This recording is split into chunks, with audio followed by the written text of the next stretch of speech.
C'è poco da ridere. It's really not a laughing matter. It's really not a laughing matter. You should respect the ideas of other people even if you don't agree with them. Laughter is the last refuge of the stupid.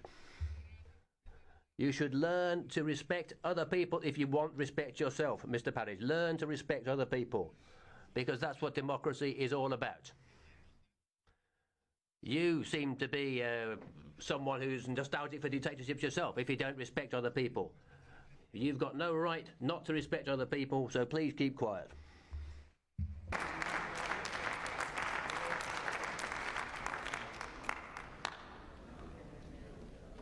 È chiaro a tutti. Né il comunismo.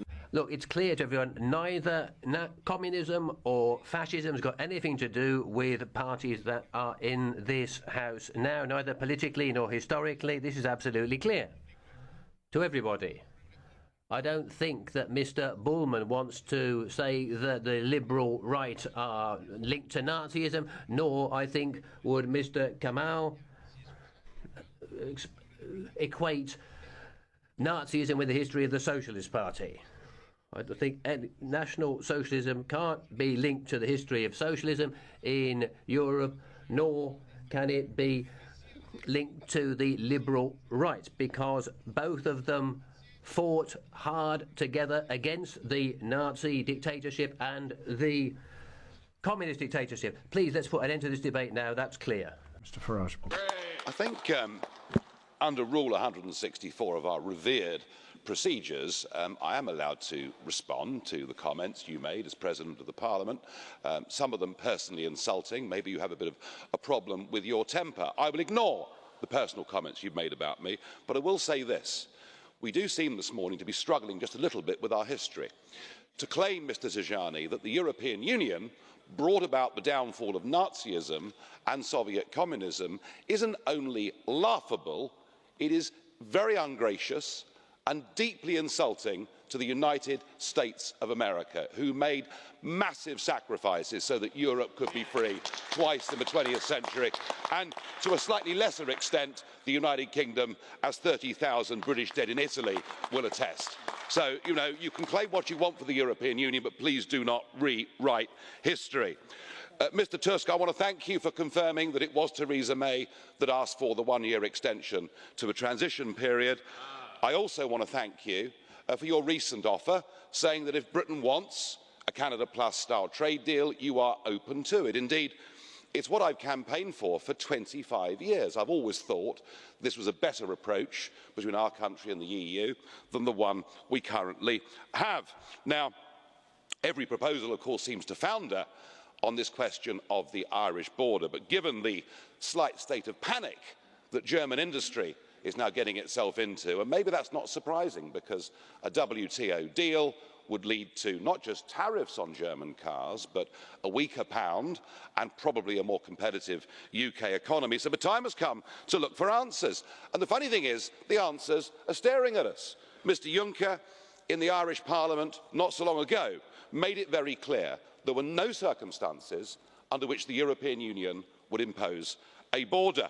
Indeed, Mr. Varadkar, the Irish PM, not usually particularly helpful in the Brexit process, but even he has said under no circumstances will there be a hard border. This Parliament produced this study, one of your own committees, the AFCO committee, avoiding a hard border on the island of Ireland for customs control and the free movement of persons. The point is, there are solutions everywhere we look. The idea that somehow this border is an impediment, frankly, is a red herring.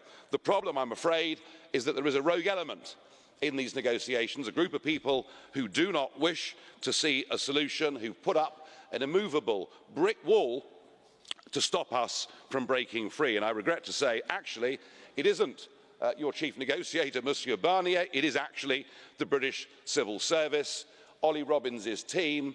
They signed up years ago to the European dream.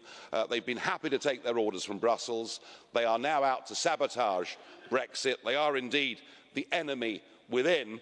And I think that unless the Conservative Party comes to its senses and gets rid of a leader who clearly is being led by the nose, then we will head to the December summit, we'll head towards a humiliating sellout, and we'll head towards the United Kingdom being trapped in EU rules for many, many years to come. Onorevole Farage. Mr. Farage, let me just recall that communism under the Soviet Union, the communist dictatorship, ended when many countries from the east of Europe became part of the European Union.